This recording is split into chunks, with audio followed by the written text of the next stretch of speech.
Wara xhur ta' taħdidiet bejn l-Air Malta u l-Italja, il-Gvern Malti ħass li ma kienx se jasal għal subija li taqbel għall-Air Malta għas-settur turistiku u għall-ekonomija Maltija. Dan wassal biex twaqfu n-negozjati bejn iż-żewġ naħat anke għax il-Gvern kien iddikjara sa mill-ewwel ġurnata li dawn in-negozjati saru magħrufa li jingħalqu biss jekk ikunu favorevoli għall-linja nazzjonali u għall-pajjiż. Flaqat fil-Ministeru tat-Turiżmu l-ewwel li kienu infurmati b'dan kienu r-rappreżentanti tal-ħaddiema. Il-fatt li l-Gvern ma kienx lest jagħlaq in-negozjati sakemm ma jkunx hemm ċirkustanzi favorevoli għall-Air Malta intqal ukoll fil-Parlament meta kien ippubblikat Memorandum of Understanding bejn iż-żewġ naħat. Memorandum of Understanding li l-Gvern iddeskriva bħala pass kuraġġuż li l-ebda amministrazzjoni oħra ma kellha l-ħeġġa tagħmel.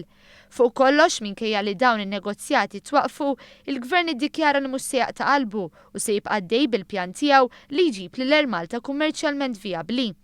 Fakkar li t-tibdil intern irnexxielu jwassal biex naqas b'mod konsiderevoli it-telf tal-kumpanija u ntlaħqu wkoll il-maġġoranza tal-għanijiet tal-pjan ta' ristrutturar.